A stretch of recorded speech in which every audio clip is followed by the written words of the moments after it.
Satoshi's wallets are going to get robbed. There's 1.1 million Bitcoin sat on dormant wallets. So at the recent all-time highs, this was over $100 billion worth of Bitcoins that are vulnerable, that are going to get taken. So in this video, I'm going to show you exactly what's going to happen, the 4 ways that this could play out, who are the actors that could benefit from this, and what this means for Bitcoin, because not enough people are talking about this. So let's get right into it, guys. Satoshi's 100 billion Bitcoin time bomb. What happens if his wallets wake up? The $100 billion target. 1.1 million Bitcoin untouched. Like I said, there's a lot, right? They haven't moved since 2009. Current prices at the all-time highs were about $100 billion, obviously depending on Bitcoin's price. Each address holds about 50 Bitcoin. So they're spread over multiple addresses. And these coins were found using the Satoshi pattern in 2013, because initially we didn't actually know. So it took a very smart guy to actually work out what his wallets were. And this is the Genesis address. This is the very first address created. Let's have a look on the Block Explorer and see more details. So this is Satoshi's Genesis address. So this is the address that was created in the first block of Bitcoin. It contains 50 unspendable Bitcoin, and you can see it's just inflows since 2009. So people have just been sending money in, maybe to thank him for making the network, something along these lines. So the format that makes them the target is specifically P2PK. Now, P2PK is essentially a format which allows people to see the public key by only having the wallet. So new format addresses, you can only see the public key of the address if a transaction has been sent from that wallet. So no transactions have been sent from Satoshi's wallets, but because they're on this format, you can see the public key. Now, the issue is, and you can actually see it here, so P2PK, bit of a tongue twister, P2PK versus modern address format. So visible to everyone, quantum computers can derive the private key from the public key, okay? Modern one is protected. The public key is hidden until you send a transaction, like I just said, okay? So quantum uses the SHA-256 algorithm, which is just a fancy algorithm, to derive the public key from the private key from the public key. So all you need is the public key, and you can get basically the crown jewels, the password, right? So who is building the weapon? Well, most researchers say that we have about 10 to 20 years before quantum computers can crack Bitcoin's cryptography. ARK Invest and Unchained estimate that the first breach could happen by mid-2030. So that is in around less than 10 years' time, which is pretty crazy. Google, IBM, and Microsoft are along the similar timelines. Amazon, they're all pouring billions into this, okay? So they will get there. Now, what a lot of people don't realize is that the fix actually exists now. The US government has standardized quantum-proof cryptography across all of their federal systems, and they want to target to upgrade all of them by 2035. So the fix is there. Bitcoin just needs to adopt this fix. So why are Satoshi's wallets so vulnerable? Well, the issue is that he's never moved them before, and they're on this old format. So people can see the public key and derive the private key from there. Now, a lot of people have suggested, like this guy Cruz, that Bitcoin takes an aggressive approach. They create the new quantum-proof addresses, and then people have to voluntarily move their Bitcoin to these addresses before a timeline. So there'll be a deadline. If you don't move your Bitcoins to these addresses till this deadline, then your wallets will be frozen, essentially. That's what he's saying. But it's assuming that owners can act. Satoshi cannot. A lot of people are dead. A lot of their Bitcoin is just dormant, okay? So Satoshi can't move. We don't know if he's dead or alive, or if it was even him. Maybe it was the CIA. Maybe it was Jeffrey Epstein. A lot of people are saying now. We don't know. And one of the big problems is that Bitcoin's governance moves really slowly. So in Bitcoin's governance, there's no leader. There's no like supreme overlord. It's basically a consensus network across node operators. They have to vote. It takes a long time to get new applications through. So Taproot was a pretty simple upgrade. It took years to implement. People are saying that full quantum-proof migration will take 7 years from the start, and we haven't even started yet. And the dilemma is that the Bitcoin community has to decide what happens to Satoshi's wallets, and it will be one of the hardest decisions they'll ever have to make. So we can see the governance speed here. You got 3 years, the block size wars took 3 years, SegWit 2x failed, Taproot took 4 years, Quantum's probably going to take 7 years or so. So what are the 4 ways this ends? And this is what you're interested in. Well, first way is pretty obvious. Nothing really happens. The governance moves too slowly. Someone cracks the keys. It would probably be a state actor or someone like this.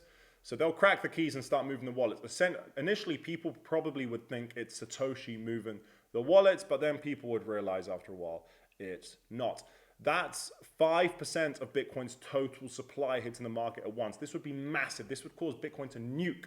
But on the upside, and what I want you guys to understand for Bitcoin's price, is that once this happens and all of the dormant coins are moved, there is no more downside.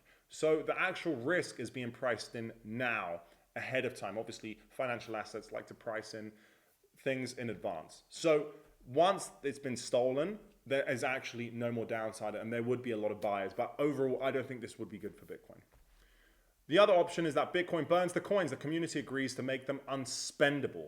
Now, this would be pretty crazy because it kind of would go against everything that Bitcoin stands for. A guy called Georgie said that it's impossible to tell the difference between lost coins and dormant coins. He's completely correct. So the next precedent, the precedent is the danger that you're allowed to freeze people's tokens. That's very, very dangerous. A nation state quietly gets there, very similar to number 1, okay? We'll see. We'll see. Maybe it's intelligence agencies. We'll see what happens. But this would be a very similar scenario to scenario number 1. And then the 4th scenario, which is my favorite, is that Satoshi moves the coins himself. Quantum escalates. He sees that people are getting close to cracking it. He just moves it. Maybe he is alive, okay? But honestly, in my opinion, this would be one of the worst things to happen because people wouldn't know if he wants to sell them or not. People wouldn't know if he's bullish or not. I think this wouldn't be very good. It would kind of go against all of the kind of theses that have been built over the last 15 years or so. So the dark truth is that Satoshi probably knew what he was doing when he moved his wallets to these quantum crackable formats, okay? It's been talked about in the past. Shor's algorithm was published in 1994, 15 years before Bitcoin launched. Any serious cryptographer in 2009, and Satoshi was an amazing cryptographer, obviously, they would have known that it had a theoretical expiration date with quantum computing. Okay, so he chose the more vulnerable formats anyway. Why did he do this? Well, a possible explanation is that he wanted it to be quick. He didn't want to waste too much time. He wanted Bitcoin to be up quickly. It would have taken a longer time to get that more kind of secured network and addresses on. Another angle that I like is that maybe he wanted them stolen in the future. I'm not exactly sure why, but this could be an angle. So there's a lot of things here. And essentially, there is a theory that the CIA created Bitcoin. We've all heard of this before. Bitcoin could have been crushed so many times, okay? But instead, it seems to have gotten through all the institutional loopholes fairly quickly. We had the ETF, we have institutional adoption, regulatory frameworks. Maybe this was a backdoor created by the CIA in order to steal them from the future. We'll never know. We'll never know. So, yeah, the frame that really matters is that there is a version where Satoshi isn't just some crypto punk who disappeared. There's a version where the entity that created Bitcoin chose this key type deliberately because they knew quantum would eventually give them a way back in. So pump the coin, make it institutionally adopted, get the tokens back at the end. So that's a lot of people aren't talking about. That's a dark truth, okay? So this is the timeline that Satoshi may have known about. Shor's algorithm of 1994, NSA research. So the NSA, I didn't actually say here, the NSA published research on electronic cash systems in 1996. The strongest version of this argument is that Bitcoin wasn't crushed because it serves the interests of entities that could have crushed it, okay? So this is pretty big stuff here. Bitcoin launches 2009, Taproot update was 2021, and then we got the BIP 360 merge. This is basically a proposal for Bitcoin's technical quantum resistance map, okay? So what does this reveal about what Bitcoin actually is? Quantum isn't the mechanism.